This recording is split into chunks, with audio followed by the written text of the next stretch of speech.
Now, in this video, we will going to discuss about the problems on the composite bar. Problem number 13. The composite bar shown in figure is subjected to a tensile force of 30 kilonewton. The extension observed is 0.74 mm.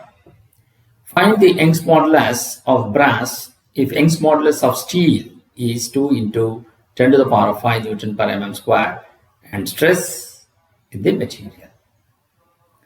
So here he says the composite bar. A composite bar is a stepped member made out of two different materials.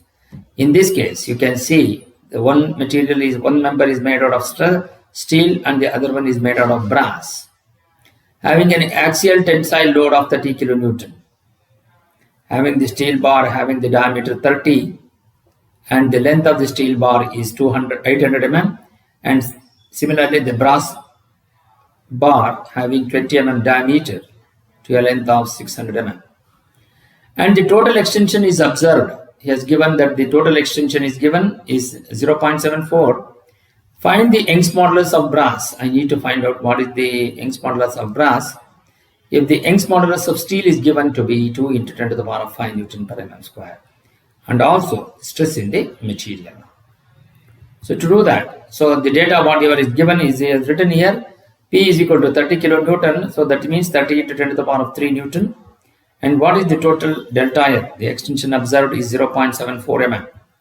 And the length of the steel bar is 800, and the length of the brass bar is 600, and the diameter of the steel bar is 30 mm, and the diameter of brass bar is 20 mm.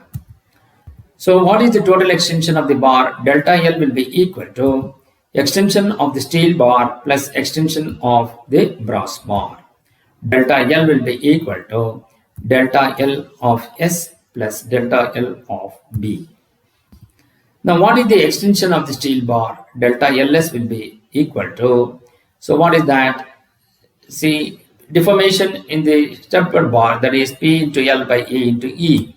So in this case, since it is the extension of steel bar, since the same load is applied, so you're going to get it as P into length of the steel bar divided by area of the steel bar and Young's modulus of steel bar. So you know P is 30 into 10 to the power of 3, and the length of the steel bar is 800 divided by pi by 4 into 30 square. So that is the diameter of the steel bar.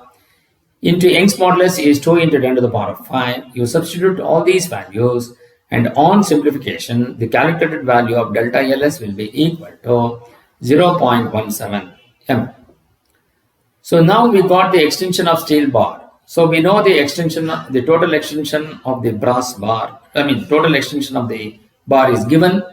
So we can easily find out the extension of brass bar. So to do that, so extension of brass bar will be equal to delta L minus delta LS. So what is delta L? Which is 0.74 minus 0.17. On simplification, you are going to get it as 0.57 mm. Also what we know is delta LB is equal to P into LB by AB into EB.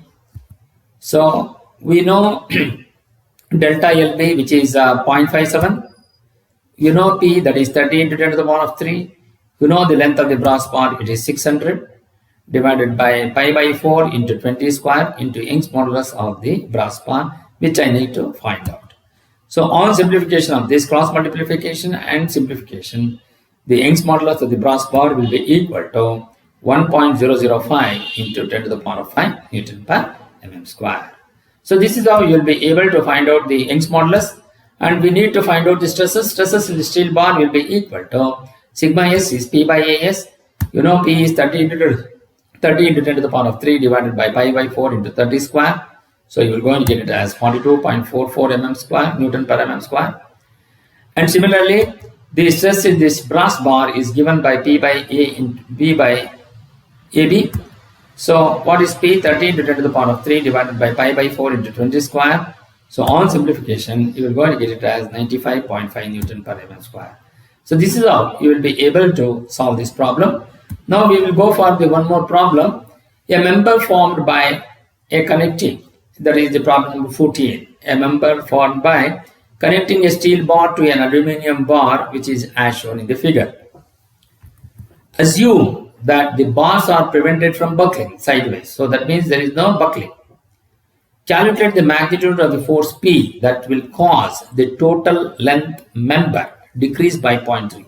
So because the load applied is the compressive load, so naturally the total length of the bar will going to be compressed by 3.3 mm. The value of elastic modulus for steel and the aluminium are 2 into 10 to the power of 5 Newton per mm square and 6.5 into 10 to the power of 4 Newton per mm square respectively. So we need to find out what is the magnitude of the P.